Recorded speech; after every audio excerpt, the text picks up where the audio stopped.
राज्य का अपकृत दायित्व।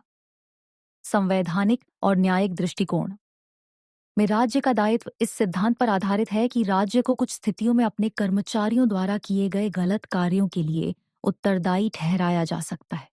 संवैधानिक आधार। भारतीय संविधान के अनुच्छेद 300 में कहा गया है कि भारत सरकार या कोई राज्य अपने मामलों के संबंध में उसी तरह मुकदमा कर सकता है या उस पर मुकदमा चलाया जा सकता है जैसे स्वतंत्रता से पहले ईस्ट इंडिया कंपनी पर किया जा सकता था। इसका मतलब है कि संप्रभु प्रतिरक्षा सभी मामलों में लागू नहीं होती। न्यायिक दृष्टिकोण। P and O steam navigation company बनाम भारत के राज्य सचिव 1861 संप्रभु और गैर संप्रभु कार्यों के बीच अंतर किया गया। कस्तूरी लाल रलियाराम जैन बनाम उत्तर प्रदेश राज्य 1965 माना गया कि संप्रभु कार्यों के अभ्यास में किए गए अपकृत्यों के लिए राज्य उत्तरदायी नहीं है। कॉमन कॉज बनाम यूनियन ऑफ इंडिया 1999 लापरवाही के मामलों में राज्य को जवाबदेह ठहराकर दायित्व का विस्तार किया गया। 2. व्यापार, वाणिज्य और संभोग की स्वतंत्रता अनुच्छेद 301 से 308 तक। ये प्रावधान भारत भर में वस्तुओं और सेवाओं की मुक्त आवाजाही सुनिश्चित करते हैं, जिससे आर्थिक एकता को बढ़ावा मिलता है। अनुच्छेद 301 पूरे देश में व्यापार, वाणिज्य और संभोग की स्वतंत्रता की गारंटी देता है। अनुच्छेद 302 संसद जनहित में इस स्वतंत्रता पर प्रतिबंध लगा सकती है। अनुच्छेद 303 वस्तुओं की कमी के मामलों को छोड़कर राज्यों के बीच भेदभावपूर्ण कराधान को रोकता है। अनुच्छेद 304 राज्य विधायी अनुमोदन के साथ उचित प्रतिबंध लगा सकते हैं। अनुच्छेद 305 और 306 सरकारी एकाधिकार की रक्षा करें। न्यायिक व्याख्या। अतिवारी टी कंपनी लिमिटेड बनाम असम राज्य 1961 में यह माना गया कि व्यापार प्रतिबंध उचित होने चाहिए और मनमाने नहीं होने चाहिए। 3. संसदीय विशेषाधिकार।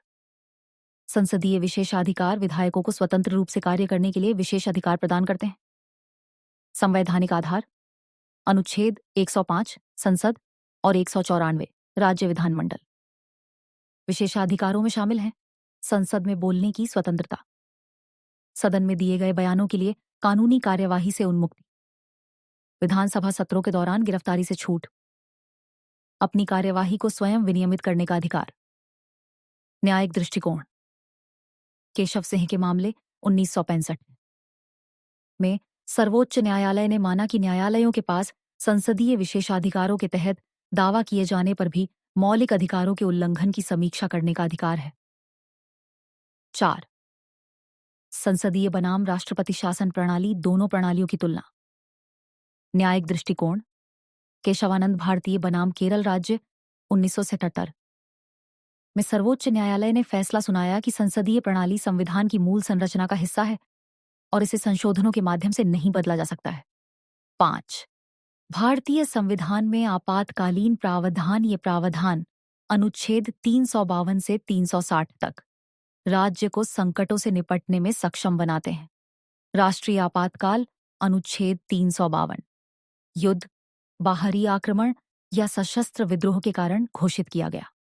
उदाहरण 1775 का आपातकाल, राज्य आपातकाल अनुच्छेद 356 तब लगाया जाता है जब राज्य का शासन संविधान के अनुसार नहीं चल पाता। उदाहरण राष्ट्रपति शासन के तहत राज्य सरकारों को बर्खास्त करना। वित्तीय आपातकाल अनुच्छेद 360 वित्तीय अस्थिरता की स्थिति में घोषित किया जाता है, अब तक कभी इस्तेमाल नहीं किया गया। न्यायिक सुरक्षा उपाय एसआर संविधान का संशोधन अनुच्छेद 368 अनुच्छेद 368 संवैधानिक संशोधनों की प्रक्रिया प्रदान करता है।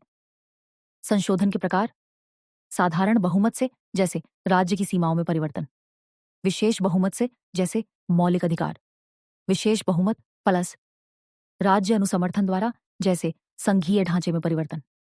न्यायिक समीक्षा। शंकरी प्रसाद बनाम भारत संघ 1971 माना गया कि संसद मौलिक अधिकारों में संशोधन कर सकती है। केशवानंद भारती केस 1973 मूल संरचना सिद्धांत पेश किया गया। जिसमें यह निर्णय दिया गया कि संविधान के कुछ मौलिक पहलुओं में बदलाव नहीं किया जा सकता।